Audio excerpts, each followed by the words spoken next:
Hi, welcome to your vibration classes. और आज हम अपनी क्लास में, जैसा कि हम लोगों ने कल हम लोगों ने घर की सजावट पढ़ा था और उसमें मैंने आपको कला के तत्व के बारे में बताया था। ठीक है, हमने सारे जो कला के तत्व थे उनका क्या क्या था डिटेल में उनको पढ़ा था। आज हम कला के सिद्धांत के बारे में क्या पढ़ेंगे। देखिए, जिस तरीके से आपने जब कला के तत्व पढ़ा था तो उसमें आपने रेखा पढ़ा, आकार पढ़ा, बनावट पढ़ा, प्रकाश पढ़ा, टेक्सचर पढ़ा, स्थान पढ़ा, रिक्त स्थान पढ़ा। उसी प्रकार से आपके कला के सिद्धांत भी आपके घर की सजावट में बहुत ही महत्वपूर्ण भूमिका क्या करते हैं, निभाते हैं। इसमें भी आपको पांच पढ़ना है। जैसे पहला है मेल या अनुरूपता, ठीक है। दूसरा क्या है, अनुपात। तीसरा है संतुलन। चौथा है लय और पांचवा है दबाव। ठीक है, एक एक सिद्धांत को हम क्या करेंगे, डिटेल में पढ़ेंगे। सबसे पहला है हमारा क्या है, अनुरूपता।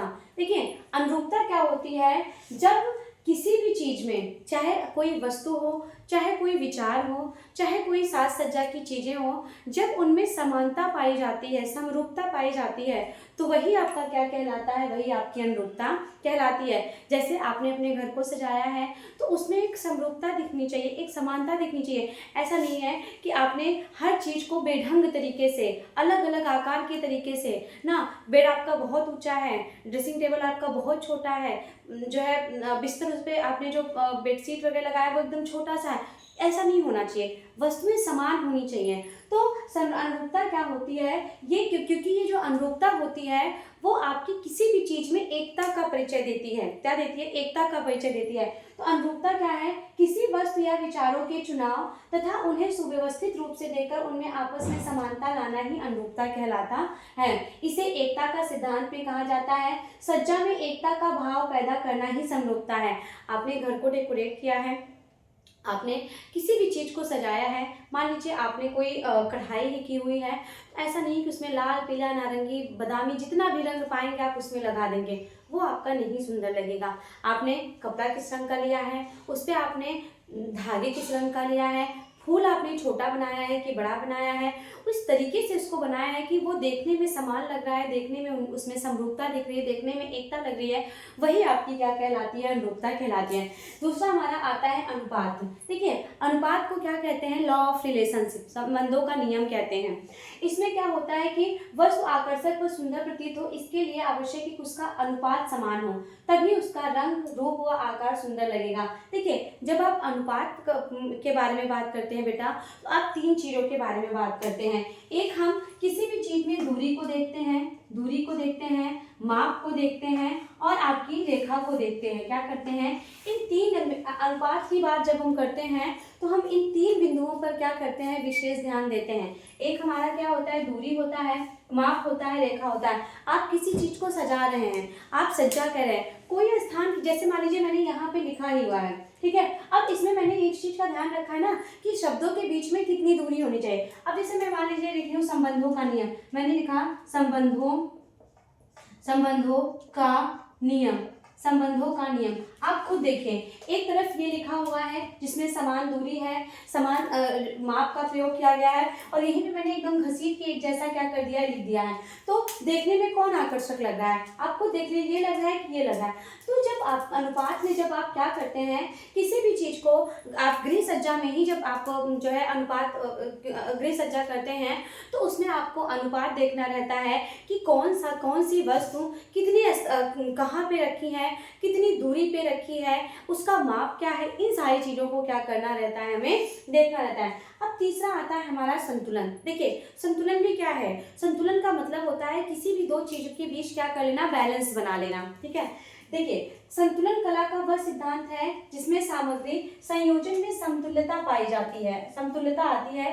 इसके लिए एक वस्तु को केंद्र मानकर उसके चारों ओर विभिन्न वस्तुएं रखकर सुखद प्रभाव उत्पन्न करने को संतुलन कहा जाता है। जैसे मान लीजिए आपने यहाँ पे क्या रखा है, आपने यहाँ पे टेबल रखी है, ठीक है। मान लीजिए आपने, आपका ये घर है, आपने यहाँ पे क्या रखा है, फोटो लगाई हुई, कोई ये फोटो है, आपने समान दूरी पे ही क्या करी है, एक और फोटो लगाई है, ठीक है। उतनी ही बड़ी, उतने ही आकार की आपने क्या किया रखी है, उतने ही आकार के आपने फोटो लगाए, तो दोनों के बीच क्या है, संतुलन दिखता है। ठीक है, अब ये जो संतुलन होता है बेटा, ये दो प्रकार का होता है। एक हमारा होता है औपचारिक संतुलन होता है, और दूसरा हमारा क्या होता है, अनौपचारिक संतुलन होता है। एक हमारा क्या होता है, औपचारिक संतुलन होता है, और एक हमारा क्या होता है, अनौपचारिक। देखिए, औपचारिक और अनौपचारिक का मतलब क्या होता है। औपचारिक संतुलन होता है कि जिसमें जहाँ पे एक केंद्र बिंदु है, जैसे मान लीजिए मुझे यहीं पे क्या करनी है, सजावट करनी है, ये मेरा क्या है, केंद्र बिंदु है। इन केंद्र के दोनों ओर एक समान आकार तथा भार की वस्तुएं समान दूरी पर रखी हो, मतलब यहाँ पे भी उतनी ही समान दूरी पे ये जो है, उतनी ही भार में उतनी ही समान दूरी पे वस्तु रखी है, और उतना ही आकार है, वैसा ही आकार, और इतनी ही दूरी पे आपको यहाँ पे भी क्या करना है, इसी तरीके के आकार की क्या चीजें रखनी, मतलब समान दूरी हो, समान आकार हो, समान भार हो, वह क्या कहलाता है, औपचारिक संतुलन का। मतलब दोनों में समानता हो, असमानता ना हो। वहीं पे जब हम अनौपचारिकता की बात करते हैं, तो इसमें केंद्र के दोनों ओर रखी गई वस्तुएं जो होती हैं, उनके आकार में भी अंतर होता है, उनके भार में भी अंतर होता है, साथ ही साथ उनकी दूरी में भी क्या होता है, अंतर होता है।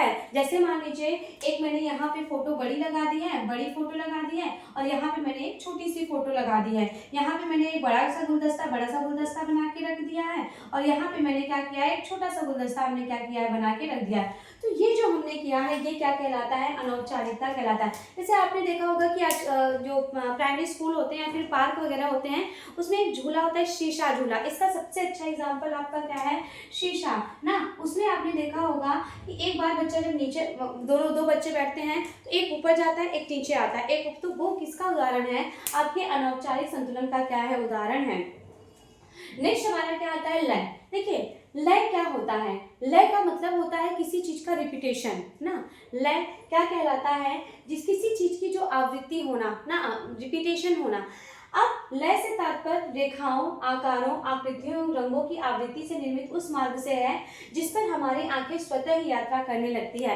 जैसे आपके नदी की लहरें होती हैं ना, उनमें क्या होती है, लय होती है। आप देखते रहिए तो आप देखते ही रह जाएंगे। आप कोई मैंने कल भी एग्जाम्पल दिया था कि आप कोई ऐसा प्राकृतिक दृश्य देख रहे हैं जिसमें नदियां बह रही हैं, ऑटोमेटिक आपकी नज़र उस नदी की लहर पे ही क्या पड़ेगी, जहाँ पे आपकी आंखें लय स्वतः ही क्या हो जाए, पड़ जाए। अब दबाव क्या होता है, देखिए, दबाव का मतलब होता है कि किसी एक चीज पे आप क्या करना चाह रहे हैं, फोकस कराना चाह रहे हैं ना। आप एक चीज पे क्या कर रहे हैं, आपने बहुत अच्छे से क्या किया है, घर को सजाया है, और घर पे आपने एक बहुत सुंदर सा गुलदस्ता रखा है, एकदम ताजा गुलाब का आपने गुलदस्ता बना के रखा हुआ है। तो आप जब घर में जाएंगे तो सबसे पहले आपकी नजर किस पे पड़ेगी, उस गुलदस्ते पे पड़ेगी।